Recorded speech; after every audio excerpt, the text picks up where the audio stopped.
rahmatullahi ta'ala barkatuhu barkanmu da warhaka barkanmu da kasancewa da ku a cikin shirin barka da hantsi. Shirin barka da hantsi shiri ne wanda ke duba abubuwan da ke faruwa a Najeriya da ma faɗin duniya baki ɗaya wacce ni Farida Sanusi Abubakar zan jara gamar shirin tare da Abraham Maina Judah. to a ina kwana dai? Na kwana An good tashi morning. lafiya ya gida ya al'amura dai da ke ta faruwa haka. Well, it was a stressful weekend, Gaskiya. and it's a weekend that we're all looking up to what was going to come up next. Mm.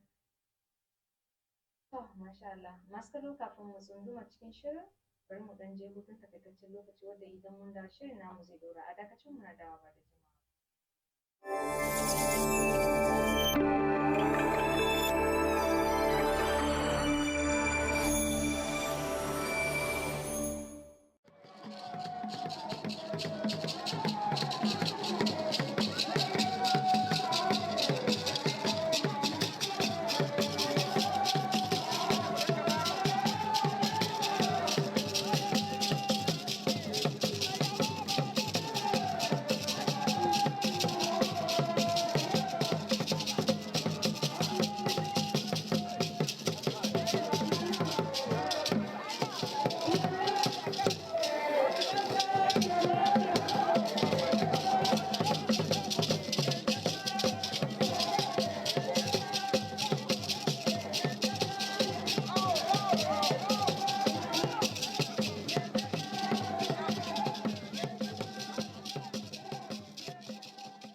Masu kallo barkanmu da dawowa daga hutun takaitaccen lokaci idan yanzu ka zo ko kuma in ce yanzu kika zo ko yanzu kuka zo bisa akwatin talabijin ɗin ku kuna kallon shirin barka da hantsi na tashar haske. Kamar yadda muka faɗa idan mun dawo za mu ɗora. To bari mu fara da rahotonmu na farko. Kana kuma ma zan ƙirga rahoto aƙalla ko kamar guda uku kana sai mu yi sharhi a kai. Yau ya kama ranar Litinin wadda ya kama an fara yin zanga-zanga na lumana ko kuma ce zanga-zanga na yunwa da a halin da ake ciki wadda aka fara shi tun satin da ya wuce ranar Alhamis kenan wadda ya kama ran Alhamis zuwa yau ya kama kwana 5 kenan wadda ake wannan zanga-zangan ɗin ana abubuwa da dama sun faru a ciki. Bari in je ga rahotonmu kuma na biyu wadda kuma shi kuma ya kama shugaban ƙasa ya yi responding akan wannan zanga-zangar da ake yi kana kuma a rahotonmu na gaba shi kuma akan maganan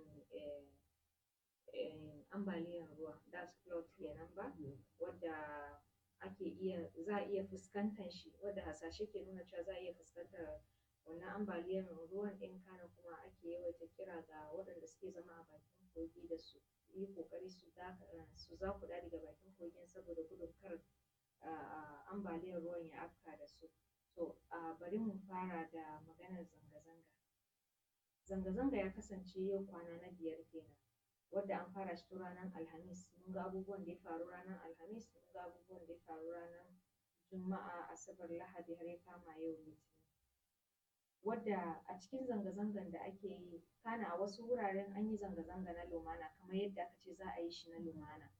Wasu wuraren kuma an samu akasin haka wadda baka manta ba kwanakin baya da muka yi maganar cewa za a yi zanga-zanga ranar Alhamis za a fara mun yi magana akan wasu wuraren za a yi zanga-zanga na lumana wasu wuraren kuma ba za a yi shi na lumana ba saboda wasu ɓata gari suna jiran wannan opportunity ɗin domin su yi abubuwan da bai dace ba da sauransu kana kuma mun ga abubuwan da ya faffaru. I would like to say, first of all, the protests and the protesters, they've really done well.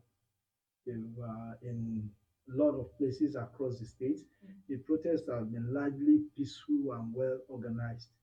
Now, but there are pockets of violence in some places like Abuja, Kano, Kaduna, and there was a bomb blast at Maiduguri also, which led to the loss of life. This is not unexpected. The reason why I say it's not unexpected is really because the call for protest has been on for several weeks now, and there was no proper engagement with Nigerians. I won't say protesters, Nigerians as a whole. The engagement the government was doing was with traditional leaders, talking with religious leaders, talking with some political leaders. They are not engaging directly with Nigeria. So I think that also helped fuel the anger of people the more. That we are saying we want to protest, and the information is coming out. They are saying that we shouldn't protest, we should not do this, we should not do that. And because of the long period in which the protest was being discussed, those that really want to cause disruption, they had enough time to mark out strategy. They will say, okay, this building, that building, that building, this building, once it starts, we are going to go there. You can't rule out those ones. But that does not mean that people should not protest. It is the duty of the police to ensure that the peaceful protest goes on and those hoodlums should be prevented from destroying anything. So to me, the destruction is not a slight on the protest as a whole, because the protest has been able to address, the protesters have been able to bring out their demands in a peaceful and orderly manner. And if government are listening ab initio before the protest, I think we won't even get to this point. So, so the violence is something I think it is the fault of the government. Although we can't rule out blaming those young people, or will I call them criminals, that use the opportunity to destroy, to burn down some buildings, to vandalize, to steal, and also attack military and police officers. Now, those people should be arrested. They should, and they should face the wrath of the law, because they are a danger to we Nigerians, because they've now turned protest to something that those that are against the protest, we always use it against us. That anytime you protest, there will be there will be vandalism, there will be violence. But so those that are causing this violence, they should be picked and be thoroughly dealt with. They should be thoroughly dealt with. Yeah. Yes, over 1,500. But my problem with when we operate in Nigeria is this: our security enforcement agencies. We have this habit of just doing a blanket arrest of people. You just pick as many people as possible to show that you are working. Were those people properly profiled? Were they the vandals or were they protesters? Were there people just walking, going on their own, and you just come and arrest everybody and you begin to display them as protesters? They must be properly profiled. The criminals should be set aside, and those that are not involved in the crime should be apologized to and let go. And then the issue, which is a typical Nigerian thing, they should not aggravate the matter by asking for bail money from those who are not criminals, because I know that will become a business within the cycles now. So they shouldn't aggravate matter further by with the violence or the force they are using to stop the protest. But on the other hand, I would like to commend the professionalism of the police and the security agencies in some states. Like where I am in Jalingo here, they've been very professional and they've given people confidence. Any angle you go, you see them, they're looking ready and they're not looking menacing. They are looking like these people, they want to protect us, they're not against us. And in some other states like that, except in some places whereby it went AY and they fired tear gas and the rest of it.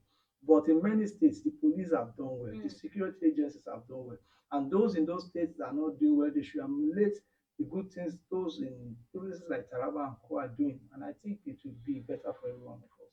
So, kamar yadda kai magana ne, abubuwa sun faru, ko kuma in ce an yi barna a wasu jihohi, sannan kuma an yi zanga-zangar lumana a wasu jihohi. Amma kuma mafi yawan jihohin ɗin ne aka samu wannan matsalar ɗin. Kaɗan daga cikin jihohin ne wadda ba a samu matsalar nan ba. To, kana kuma ya zamana a wasu jihohi an yi asarar rayuka, dukiyoyi, kana kuma akwai waɗanda suka samu raunuka hakan nan da dama. To, a ciki idan aka ce an ce zanga-zangar na lumana, wadda kuke so ku fita ku yi, ko kuma in ce wadda muke so mu fita mu yi, mu 'yan Najeriya kenan, mu fita mu yi saboda me? Saboda yunwan da ke addaban mu. Ya kamata a ce an yi shi? Idan an yi shi cikin tashin hankali, hakan ba shi ne zai jawo attention na gwamnati don ɗaukan mataki akan abun da ke faruwa ba. Sai ya zamana za ka kalla yana nan all over social media, yadda abubuwan ɗin suka wakana. Akwai guraren da an yi zanga-zanga na lumana, za ka ga jami'an tsaro suna tafiya a gaba, jama'a suna bin su a baya, akwai su a gefe-gefe, kana kuma an yi abubuwan da cikin lumana yadda ya dace. Wasu guraren kuma za ka samu to shi kenan an ce ana zanga-zanga na lumana, kama saboda me yasa aka yi wannan zanga-zanga, saboda yunwa. Sai zamana za ka ga mutane wasu sun ɗibi kujeru, a'a wasu sun ɗibi kayan karafuna, wasu sun ɗibi desktops ne, wasu sun ɗiba laptops ne, irin sai ya zamanto gabaki ɗaya abun yaya ne za a kwatanta shi, sai ka ga yaro karami da kujera, yaro karami da waye-waye. Ban ga wanda ya ɗaga kayan abinci ba, duk da dai akwai wasu wurare dai da ya kama gashi nan. Idan aka ce yau ana zanga-zanga na yunwa ne, to okay, za a iya a ɗan yi reasoning a ce cewa yunwa ne ya sa su har suka shiga wasu wuraren suka ɗauki kayan abinci, ba wani abun suka ɗauka ba, kuma kayan abinci in ma ko ƙila na gwamnati ko me, amma wannan ɓarnan da aka yi ya shafi 'yan kasuwa. Sannan kuma kana sai zamana cewa dalilin da ya sa ma aka kakkama wasu mutanen kenan, duk da in an zo kamin kamar da kai magana, in an zo kamin suwa da wa aka kama, waɗanda suka aikata ire-iren waɗannan abubuwan ko kuma an haɗa da waɗanda suka yi zanga-zanga a cikin lumanan ba tare da sun ɗauki kayan wani ba, to ka san an zo ɗiba kawai ɗiba ake, kai kuma kaga ana ɗiban jama'a kar a ɗauka da kai dole za ka gudu da sauransu, to hakan ya sa an ɗibi mutane da dama, amma kuma bincike ne zai nuna cewa wannan ya yi ɓarna, wannan bai yi ɓarna ba.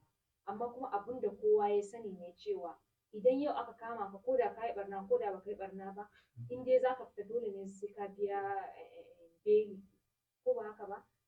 Wannan kuma ya zamanto wani abu daban, da in an yi bincike an ce a wannan ba shi da laifi da sauransu, sai a ce to shikenan a sake wannan, a sake wannan, waɗanda suke da laifi a ci taron su, su mai da abun da suka ɗauka da dai sauransu. Sannan abubuwan da suka ɗaukan an tashi maidawa zai koma ga waɗanda aka ɗauka musu ɗin ne? Duka waɗannan abubuwan dai ga su nan. Kana kamar da ka ba da misali, a jihar Taraba an yi zanga-zanga na lumana, wadda a wani ɓangaren ma mutane ba su ma san cewa ana yin zanga-zanga ba. Don yadda dandazon mutane da suka tashi direct suka tafi government house, gidan gwamnati kenan. Da suka je gurin ɗin ya zamana SSG ya fito zai magana da su, suka ce a'a suna so su yi magana da gwamna ne kawai. Shi deputy governor shi ma ya zo yana so ya gana da su, suka ce ina babu, su governor suke so, an ce ku zaɓi manya a cikin ku a shiga da su a gana da su, suka ce a'a su suna so governor ne kawai ya zo ya yi addressing ɗinsu, kuma governor ya fito ya addressing nasu yadda ya dace da alkawarurrukan da ya ɗaɗɗauka, alkawarurruka ma da yawa ya ɗaɗɗauka, wadda kuma an fara ganin canji, domin na witnessing da ido na kayayyakin abincin da aka kai anguwa aka babbayar wadda za a raba ma jama'a. Ka san kuma yadda gwamnati za ta bayar ba lalle a bayar yadda aka ce din ba, ko ba haka ba? Sai zamana ba a ce mai anguwa guda ɗaya an ɗauki buhun masara guda hudu an bashi buhun shinkafa ɗaya, wani kuma an bashi buhunan masara guda hudu aka bashi da tumbin shinkafa ka raba ma al'umman anguwanka, ya zai ya raba wannan kayan abincin? Ta wani bangaren ba za mu blaming gwamnati kadai ba, mukarraban wadda ake ba su alhakin ku ɗauki kaza ku je ku isar, me suka isar da shi? Sun rage, ba sa tunanin cewa abin da kuka rage nan kan kun yi shi yadda ya dace ne?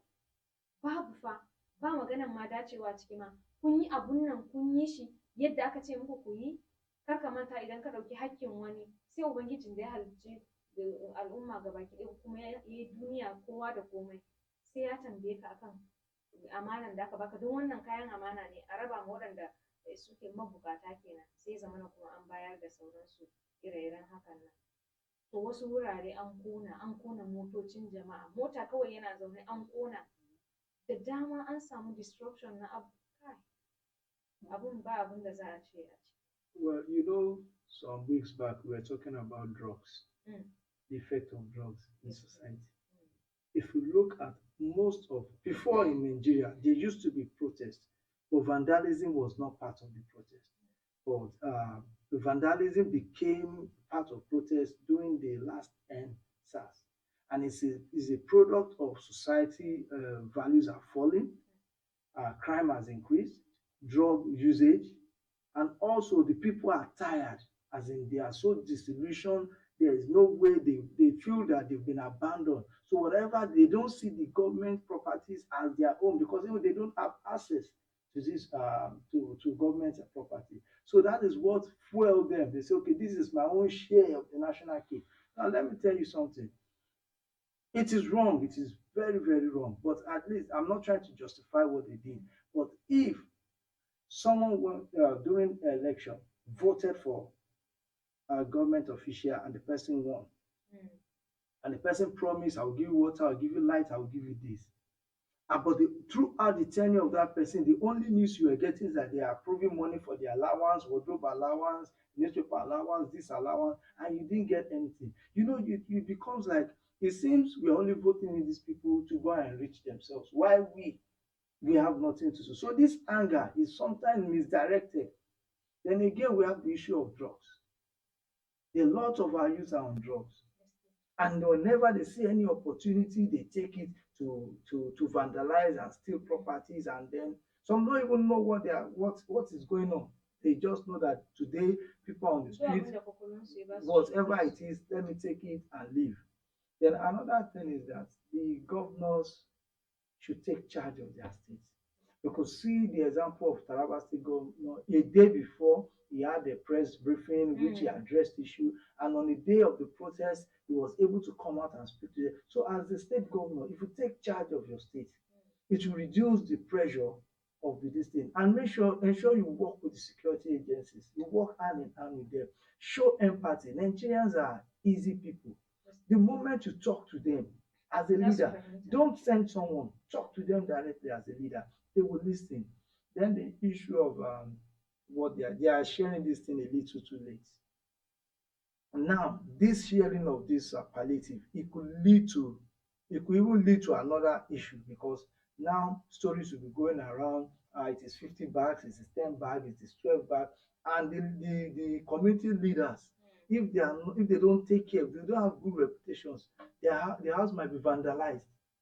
People might think they gave them 40 bags instead of 4 bags. And now is a period of social media where rumors can be spread across. So government should have done this before now, when there was no tension. Then again, every time we hear that they give 2, we receive half. They give 3, we receive 1. The reason why it doesn't change, because there's no consequence. And the reason why is because probably I'm the government official that is supposed to share 50 bags of rice. If I share 25 and I keep 25, if it gets to the person below me, he shares 10 and keeps 15. By the time it gets to the last person that will give it to the common man, maybe it's only 2 that is remaining. Now, if the common man complains, if I hear the complaint, because I've taken 25, I will not investigate. Because if you investigate, it will come back to me. So that is why we found out that at the end of the day, we will complain and nothing will be done about it. How can you expect a whole neighborhood of men, women, children, and the elderly to share 4 bags of rice? Is that what they share in the National Assembly? So kuma a haka wani mai anguwan ma kamar yadda 'yan anguwa suke ta cece-kuce, a yadda aka bashi buhuna 4 ɗin da na shinkafa gas 5 kenan. Sai suka ce ya ɗauki rabin buhun masara ne kawai ya raba wa al'umma, sai ya ajiye 3 da rabin a gidan shi da buhun shinkafan bai raba ba. That it should be reported to the authorities. Wannan ai ba karamin al'amari ba ne, saboda idan mutanen anguwa idan ba wai sun sa zuciyansu sun tausasa zuciyansu ba, za su iya su mishi barna a gida, ko ba haka ba, ko kuma shi ma kanshi su mishi barna. To ire-iren abubuwan da ke faruwa kenan. Sannan kuma kamar yadda kai magana, an kwana biyu ana ta maganan cewa za a yi zanga-zanga, haka zai iya ba ma ɓata gari daman da za su yi shirye-shiryensu akan protest da za a yi, in ma na lumana sai su mai da shi ba na lumana ba, kamar yadda yanzu ya faru a gefen Borno din da kai magana, bom ya tashi da sauransu. Kwanan nan an samu cases na kunar bakin wake wadda yake haddasa mutuwan mutane da dama dai haka. To a ce za a yi protest hakan nan, to kaɗan ma a cikin kasuwa an saka yata da mutane kaɗan, billantana an ce za a yi protest inda mutane za su haɗu, daman yawanci ana samun sun ƙayyade yawan mutanen da suke so abun ya tashi da su ko kuma ya ritsa da su, sai zamana kuma ga dama ta samu, kaga sai aka yi amfani da wannan daman gurin yin abubuwa da dama, wanda kuma mun sani jami'an tsaro sun yi iya kokarin su gaskiya, ko ce suna iya kokarin su a yadda zanga-zangan ke tafiya tun da yau kwana na biyar kuma an ce za a yi shi tsawon kwanaki nawa, kusan kwana 10 ne za a yi shi, wanda yau an samu rabin kwanaki, wanda kuma kaga idan a ce kai dai abun ma zai ma yi lasting ya kai har kwana 10 din ne, tun da farko ne mutane sun yi yawa, na biyu mutane yan dare ne, na uku ba wani mutanen kirki ba, haka dai gashi nan har yau muna kwana na biyar ba mu san me zai kasance ba, amma muna fata ya zama na cewa gwamnati ta shiga cikin al'amarin nan, ta dubi halin da 'yan kasa ke ciki, sannan kuma 'yan kasa su nitsar da kansu, wadda akwai wani bidiyo da nake kallo yana wannan ba halin mu bane mu yi abubuwan da ya dace na lumana, ba wai mu je muna ɗaukan kayayyakin mutane ba, a nitsu a yi wawa, amma kuma ba kowa zai je ka ba. An yi abubuwa da dama gaskiya, ni ban goyi bayan a ce ka je kana ɗaukan kayayyakin wasu ba, ka daɗa kassara wani kujera in ka ɗauka za ka ci ne, an ce zanga-zangar nan na yunwa ne, sannan ka ɗauki kujera, ka ɗauki gate ka ɗaura a kanka, duka ire-iren wannan abun ai bai yi ba, a generator wire all these kind of things bai kamata ba. To ina ga kafin mu dan je ga rahoton mu na gaba masu kallo, bari mu dan je hutun takaitaccen lokaci, wanda idan mun da kwance bari mu je hutun shan shayi, wanda idan mun da shirin namu zai ɗora, a dakacin mu na dawo da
masu kallo, barkanmu da dawowa daga hutun takaitaccen lokaci. Idan yanzu kuka zo bisa akwatin talabijin ɗinku kuna kallon shirin barka da hantsi, wadda muke tattauna akan abubuwan da ke faruwa a Najeriya tukunna, kafin nan mu taɓa wadda ke faruwa a faɗin duniya baki ɗaya. Kana bari mu je ga rahotonmu na gaba. A duk lokacin da aka ce abubuwa na faruwa, ko kuma abubuwa na faruwa a jihohi ko kuma a ƙasa baki ɗaya, wadda ake tsammanin cewa shugabanni za su responding a kai, to kana zanga-zangar da aka gudanar da shi ko kuma ake gudanarwa a ƙasar Najeriya, ya zama na shugaban ƙasa Bola Ahmed Tinubu ya fito ya yi jawabi ranar jiya kenan da safe, ranar Lahadi kenan karfe 7 na safe, wadda ya yi bayanai sosai da dama, domin mutane da dama suna magana akan tallafin man fetur da aka cire shi ya ƙara jefa Najeriya cikin halin kakanikayi, wadda kuma da dama ana ta roƙon a dawo da wannan tallafin man fetur ɗin domin a samu sassauci sosai.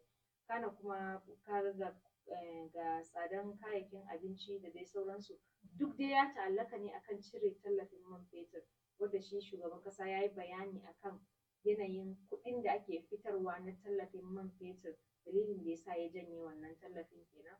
Kana kuma ya yi bayanai da dama akan abubuwan da ya gudanar a cikin lokacin da ya ɗauka akan wannan kujerar mulkinsa, wanda ya yi magana akan kuɗin tallafin man fetur, ya yi magana akan abubuwan da ya inganta da waɗannan kuɗaɗen, kana kuma ya yi bayani akan fertilizers da ya fitar domin inganta harkar noma, wadda zai ciyar da 'yan ƙasa da ma mutanen waje. Kana kuma ya yi bayani akan maganan ilimi dai da dai sauransu. Bari in baka dama kai maka. Well, I would say the president did well coming out to speak to Nigerians and to address some of the issues that are bothering us for now. And it came on a Sunday morning, and people were expectant. They wanted to hear what the president would say. And to be fair to him, he was able to reel out a lot of things the government have done, projects, policies they've made, and he also called for caution and also told the protesters to stop the protest and listen to him. There are a lot of programs, which I read through it, and even before now, the federal government is doing a lot of things. There are some projects that are short term, some are long term, some are mid term projects. That is good. That is good. But on the other hand, I feel he left that speech for too late. That speech should have come before the protest. He should have spoken to Nigeria before the protest starts, a week before, or 2 or 3 days before, or even a day before will even be too late because everything will be fixed. Speak to Nigerians, let us know. Don't talk to us through your aides. At this critical point in time, Nigerians want to see the president talk to them. They want to feel him talk to them. They want to hear his voice because at the end of the day, the buck stops at his table. Then again, the policies, well, they are good. Long-term policies, we will enjoy it in the future, but Nigerians are disillusioned. This is not the first time we've been told if we do this in the next 2, 3 years, things will be better, and it gets worse.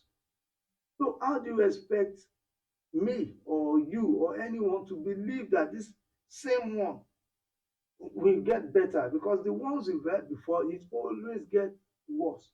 And even the civil societies and a lot of people have spoken. Even Professor Wale Soyinka, who is a friend of the president, said the president did not really address the matters as he should.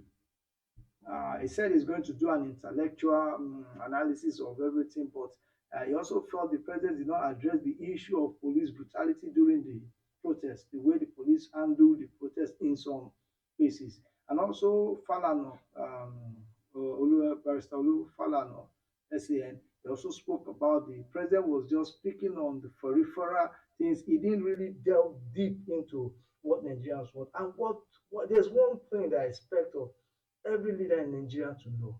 There is this belief among Nigerians that the cost of governance is too high, that they should cut it down. Do you know that if you come to Nigeria, if you come to Nigeria and say, yes, my allowance is 500,000, as a president, I'm taking it to 50,000, do you know you will be the best? The cost of governance is too high. They should cut it down. We cannot be tightening our belts while they are losing their own belts to enjoy this thing. And they are building houses, they are renovating offices, they are doing these are not the things that Nigerians expect now. I expected the president to come in and bring in as in revolutionary solutions. The kind of things that when he says, people say, wow, let us wait a minute and see how this will work. But it's the same of the same. We will share rice. They've been sharing rice. We are not getting it. We will share grain. We will do this. Money as a subsidy, the allocation to state has increased. It has increased. We can't see it.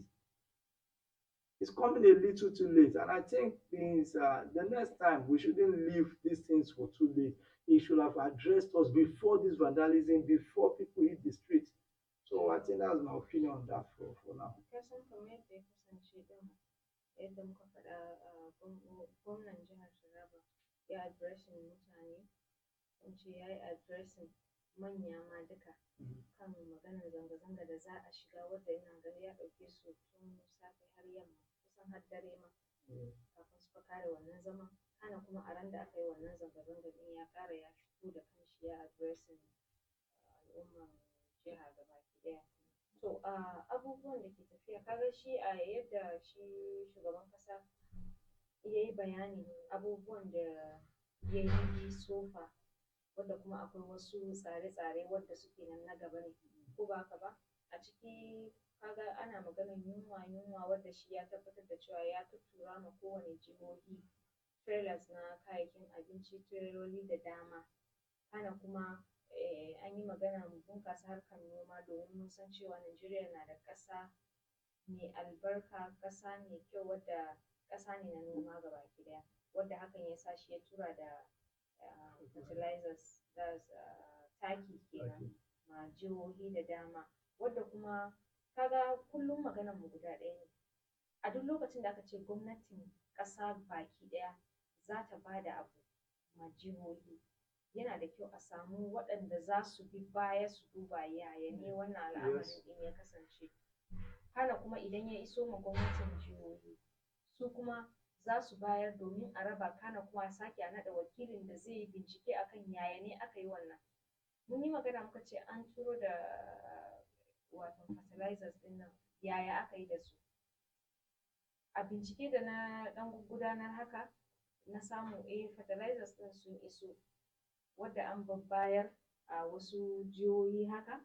To kuma jihohin da aka bayar ɗin sai zamana a waɗanda suka ɗan yi sama da faɗi wadda ma an kakkama su. Kana kuma akwai jihohin da aka kai wadda sai ka kalli mutum guda ɗaya ya rike wurin buhunan taki sama da 100, sai je nemi wasu a wasu ƙauyuka ya ba su su sassayar mishi, sai ya rike kuɗin. Kaga ire-iren wannan al'amari ai ba mu taimaka ma kanmu ba. Ta wani ɓangaren ɗin mu da kanmu mu muke kashe kanmu da kanmu. Me ya kamata mu yi? Ba wai idan ka yi abu ma kasa ya zama to cewa ya tafi ba ne. Ko kai baka mora ba, ɗanka zai iya mora. In ɗanka bai mora ba, jikanka zai iya mora. Abun ɗin fa kamar yadda ya faɗa ne, ya ce bai kamata mu tashi muna destroying abubuwa wanda ya shafi na dukiya dai za a ce na kasa ba. Yana da kyau mu tashi mu haɗa hannu da karfi da karfe wurin ganin cewa an gina Najeriya domin wasu generations ma masu zuwa gabaki ɗaya. Amma kuma sai zamana in za mu yi abubuwa kamata muna amfani da hankalinmu wurin ganin me, duk da an san cewa duk aka ce hungry man is an angry man. Duk wani mai jin yunwa yana tare da fushi dai haka ɗin nan. To amma kuma duk lokacin da zai zamanto muna yin fushin ɗin, kar a yi abun da zai wuce hankali da sauransu. To even though wannan kalman ɗin zaka faɗe shi, manya ne za su iya su ƙara fahimta. Youths namu na yanzu su ma ai iyaye ne wasu da dama. Ya kamata a ce idan za mu yi abubuwa muna dubawa. Ba wai kuma a ɗan kankanin da muke da shi gashi muna kan shan wahala sai mu sake mu destroying kaɗan da muke amfani da shi ɗin kuma. Ai za mu sake shiga cikin wani yanayi ne. Ba kowa zai fahimci halin da kai kake ciki ba idan shi yana da shi. Akwai ina ji ɗazun da safe a rediyo wadda wani yake maganan cewa shi ma babba ne, yake maganan cewa gaskiya an ba su kunya saboda yadda aka yi abubuwa. Mutum ya ɗauki karfe, ka ce kana jin yunwa za ka ci karfe ne, ka ɗauki wannan kayan wannan ka ɗauka. A duk lokacin da aka ce jama'a za su fito su yi wasu abubuwa, bai dace a ce in ka samu mutum ya ɗan fito a bakin sana'ar shi ku je ku kwakwashe mishi abubuwa ba, kun daɗa lalatar da shi. In ya tashi shi kuma me zai yi tunani? To na nema ta hanyar halaliya na ga yadda ya kasance, ya kamata sai ka ga mutum ya lalace ya bi wani hanya mara kyau. To bayanan da shugaban ƙasa Bola Ahmed Tinubu ya yi bayanai sosai da dama wadda ya kunshi ko in ce ya tattaɓa ɓangare da dama, wadda kuma yake kira ga al'umma da a haɗa kai domin a gudu tare a tsira tare, kuma insha Allah within short period of time komai zai daidaita in Allah ya yarda. So yana da kyau a ce an ba da haɗin kai, duk da cewa dai akwai wasu abubuwa daman za su tafi daidai wasu kuma ba za su tafi daidai ɗin ba, amma mu haɗa da addu'a. Akwai mutane waɗanda suke zagi ko su tsine wa shugabanni da sauransu. An ce bai kamata ka dinga la'antan shugaba ba, wancan abu ne mai kyau ba, saboda me, idan ka la'anci shugabanka idan ya lalace kai ma ka lalace, saboda kai ne zaka dinga facing abubuwan ɗin a ƙasa. To yana da kyau in mun kalli abubuwan da ke faruwa wanda ba daidai ba, yana da kyau mu fara da addu'a, sannan kuma mu yi addu'an cewa Allah ya ba su dama. Don ya yi bayani akan yadda wasu shugabanni suke yin alkawari su saba alkawarin ba sa cikawa, wadda kuma shi ya yi alkawari, zan ce farkon alkawarin da ya fara yi shine ya yi alkawarin cewa yana hawa mulkin nan zai cire tallafin man fetur, kuma ya cika shi.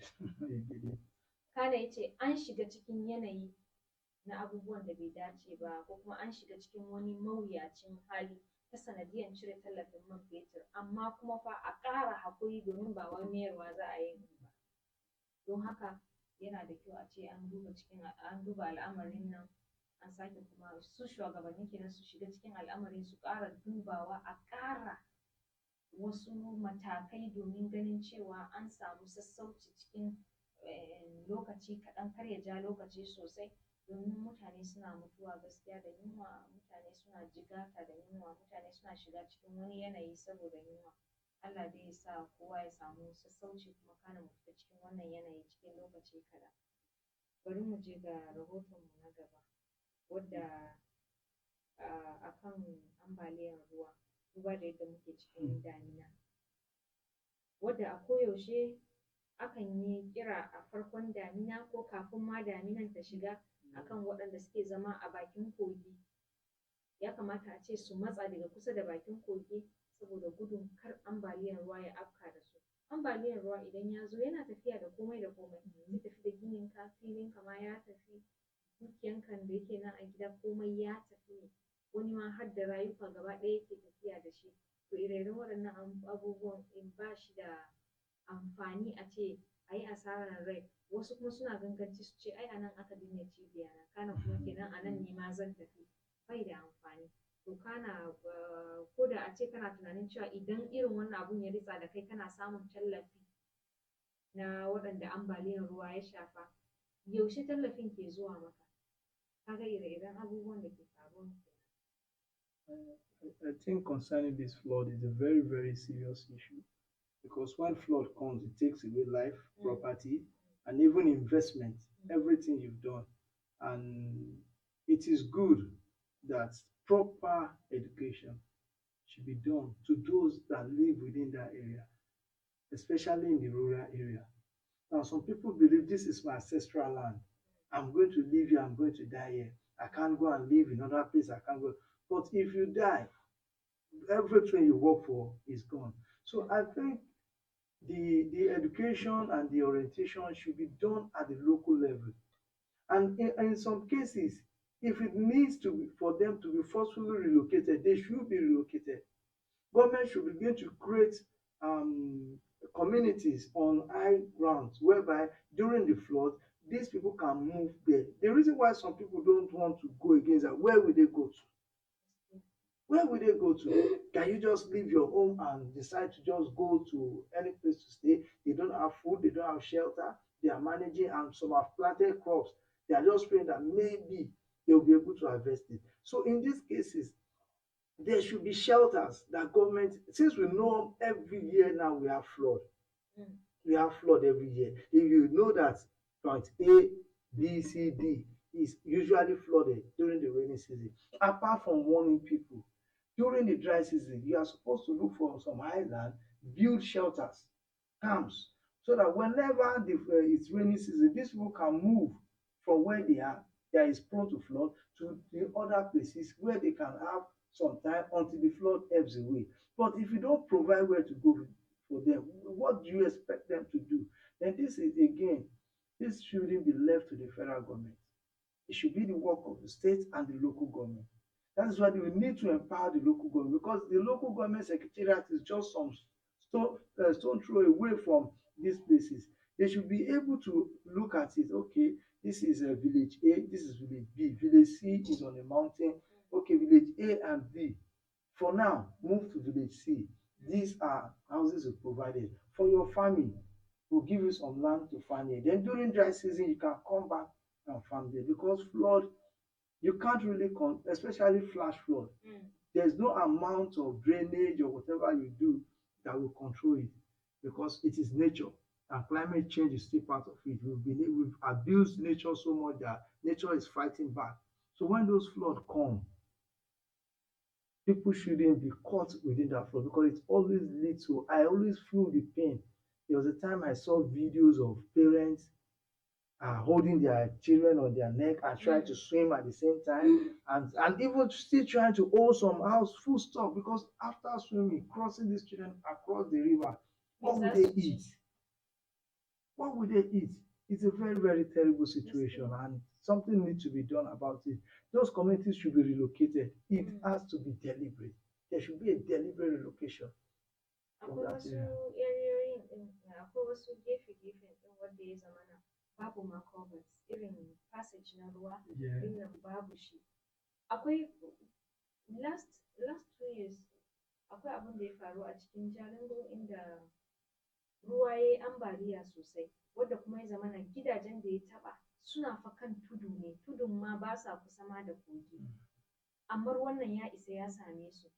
To ina ga waɗanda suke bakin kogi, za ka ga ruwa ne ya kai gwiwan mutum, ruwa ne gashi nan dai from nowhere, kuma ba wai an yi ruwan sama ne wadda za a ce ruwa ya yi yawa ba, amma kuma ruwa daga gurin from nowhere kawai ruwa ya shiga gidajen mutane. Mostly it's flash. What happens is that there might be there might be a flood down some in another country or in another state, and the water will be looking for where to go.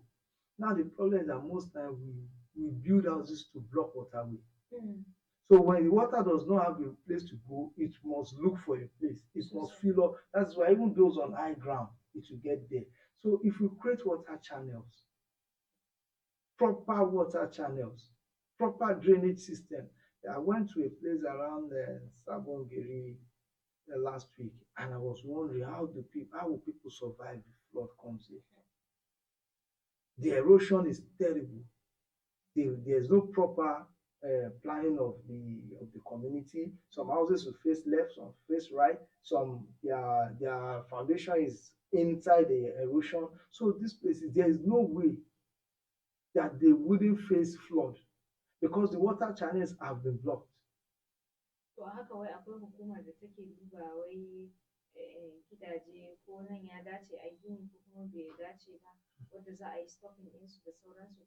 A haka wai muna da su kenan. Yeah, we have people that collect salary as workers there, but I don't think we have people that do the work. They collect salary as workers of building permit, but they don't do that because if they are doing it, is obvious that this thing is going to lead to danger. This thing is going to lead to destruction. And again, we also have the habit of saying, "It is God that did it. It is God that brought the flood.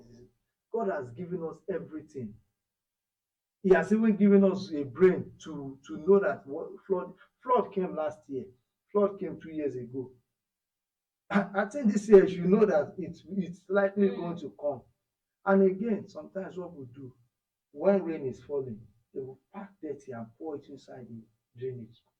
That dirt is going to go and block somewhere in front. And when the next water comes, it will just keep piling and keep piling.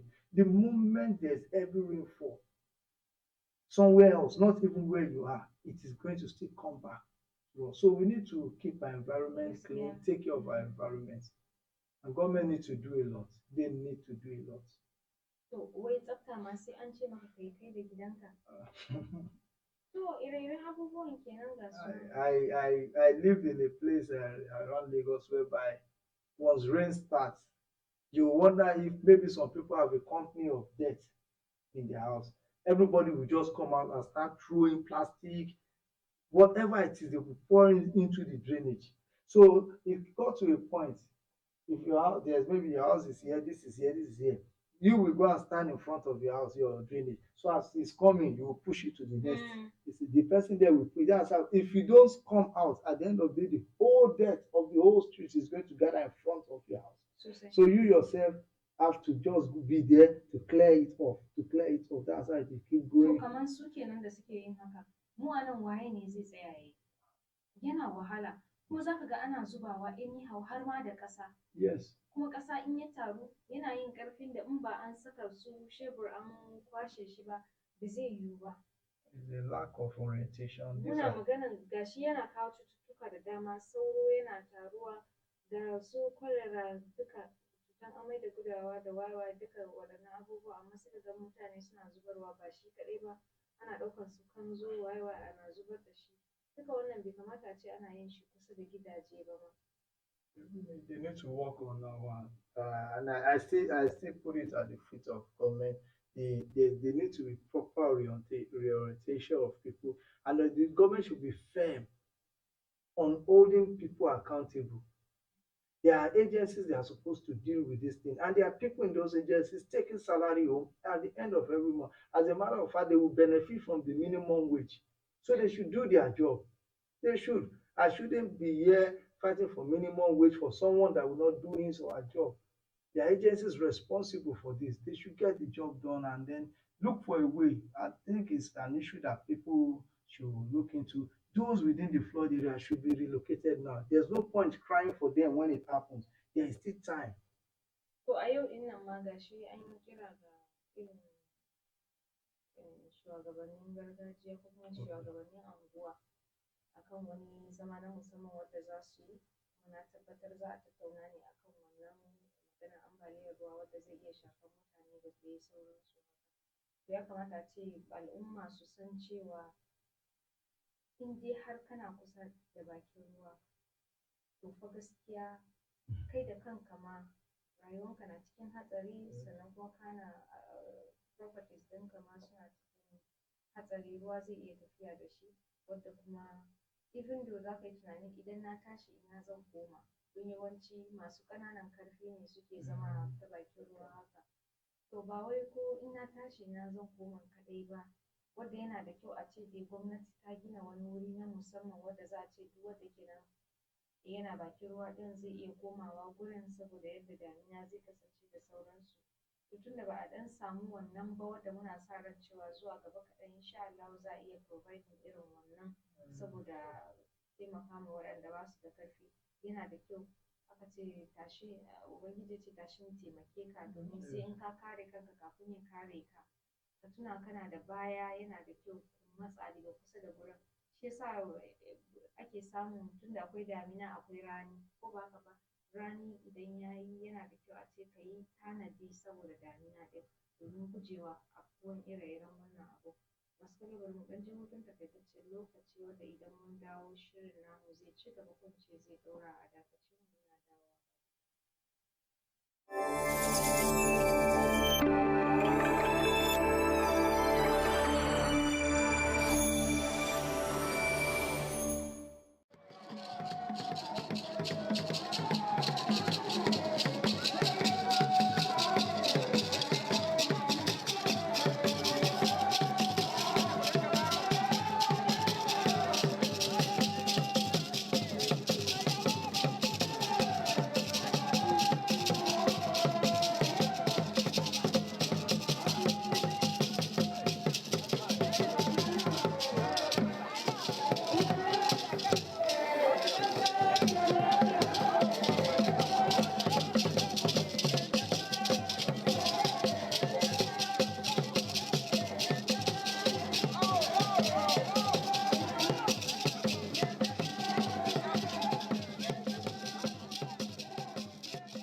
Masu kallo barkanmu da dawowa daga hutun takaitaccen lokaci. Idan yanzu kuka zo bisa akwatin talabijin ɗinku kuna kallon shirin barka da hantsi na tashar haske. Mun tattauna akan abubuwan da ke faruwa a nan Najeriya, ko kuma a nan gida Najeriya, kuma da abubuwan da ke faruwa a sassa daban-daban na jihohi. Kana kuma mun tattauna akan maganar yadda ambaliyar ruwa ke iya, mutane za su iya fuskanta, sannan kuma mun yi magana akan yadda shugaban ƙasa ya fito ya yi jawabi wa 'yan ƙasa gabaki ɗaya akan zanga-zangar da ake gudanarwa. Mun yi magana akan zanga-zangar da ake gudanarwa, wadda abubuwa da dama suka faru dai da sauransu. To kana kuma akwai albishir ne zan ce, ko kuma in ce akwai murna na musamman da ya kamata a ce mun sharing da ku, amma ba ni ne zan faɗi sakon nan, bari in bashi shi ya faɗa. Okay, before I share there, just come to me, please, Nigerians or Arabians or wherever you are, if you have anybody, family member living by the river banks, thank God the children are on holidays. Go there yourself, invite them to stay with you.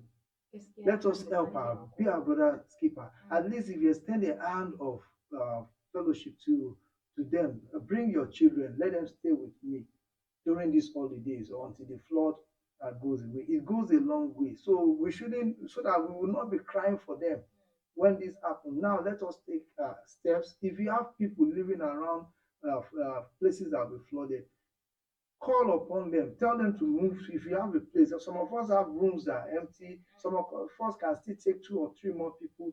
Let us house them, let us be our brother's keeper. That is just what I want to say, so that tomorrow we will not be here crying over someone we could have helped along the way.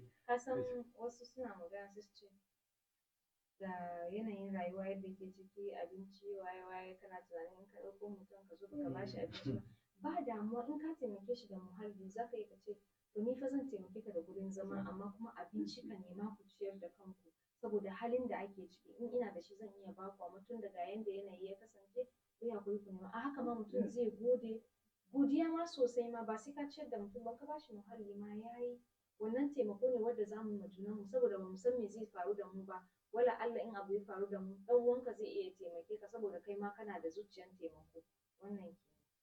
And the good news is that congratulations to the Tigress of Nigeria, our female basketball team. They made history of being the first time they are getting to the quarterfinals. Over this morning, they defeated Canada by I think 79-70. So the girls are doing well, and I pray maybe their next opponent, only God knows, they might come back home with a medal. So the ladies, they are doing well, and there's also an athlete, 400 meters, who qualified for the semi-finals. The last time in Nigeria qualified for the semi-finals in the Olympics in 400 meters was 1996 during Sunday, I think it was Sunday Bada or so. So it is good news, and we pray that our athletes at the Olympics, they keep doing things, and we should come back at least. We should come back with some medals so that we can use it to curb the hunger in us. Maybe when these medals come, we say, okay, oh, since we are hungry, we have gold on our neck. And Nigerians love sports. If it was football season, yes, right. Do you know if it was football season now, the Premier League is on? The moment it's 4 o'clock, some protesters will leave the ground to go and watch match. It is something I know. Kano people. If there was a Kano Pillar match on that day of the protest, they will ensure that match goes on and Kano Pillar wins. That is the spirit of football and sports, and I think we should, that spirit of love and brotherliness that we show in sports, we should extend it to governance and other aspects of life, and this place will be a better place for all of us. Ya ba mu ikon da komai za a tafi tare da mu ko ba haka ba sannan kuma yana da kyau mu ƙara yin addu'a saboda ci gaban ƙasar mu baki ɗaya sannan mu yi addu'a Allah ya raba mu da dukan wasu sharri haka da kuma halin da muke ciki Allah ya gaggawa fitar da mu a ciki wanda zai zama na cewa ba mu kaɗai ba ma za mu iya mu taimaki wasu ƙasashen ɗin ma baki ɗaya. To kamar da muka yi magana akan da ganan dai da zanga-zanga yana ci gaba da kasancewa ko ba haka ba wanda ya kamata a ce an yi shi in ma farko a ce an samu akasi to yanzu ka ya kamata a ce ba ya zama da dai komai ya daidaita yadda ya kamata saboda a yi koyi da wasu jihohi da aka samu kwanciyar hankali zama a cikin tashin hankali ba yi da amfani yau a ce in ka samu kwanciyar hankali shine abu mai kyau ko da a ce kana samun abinci kana ci in har kana cikin tashin hankali ba za ka iya cin abinci ba amma kwanciyar hankali shi ke kawo komai farin ciki yake sa a samu yawaitan arziki ma duka gaba ɗaya a ƙasa to kwanciyar hankalin mu 'yan Najeriya da kuma farin cikin mu shi zai sa mu mu samu arziki sosai a ƙasar mu baki ɗaya wanda za mu iya tallafa ma wasu ƙasashe idan suna cikin damuwa to ina ga akwai wani abu kuma. Yes, I just call for Nigerians. Let us go back to the table and dialogue. Let us talk and let us see. We are government. Please listen to the people and the protesters. Please let us dialogue so that rulers will not use their own ways to. And for those that are vandalizing properties, just know that the more you vandalize, you are destroying yourself. The money that will be used to build your schools is the same one they will use to renovate those things. So Nigerians, let us dialogue, and I will pray that everything at the end of the day works out well for us. May God help us. To Allah ya taimake mu baki ɗaya da wannan muka kawo ƙarshen shirin namu yau sai kuma gobe idan Allah ya kai mu. A madadin waɗanda suka taimaka shirin ya zo gare ku ni Farida Sanusi Abubakar wacce na gabatar tare da Ibrahim Najula. Muke cewa. Good day. Thank you.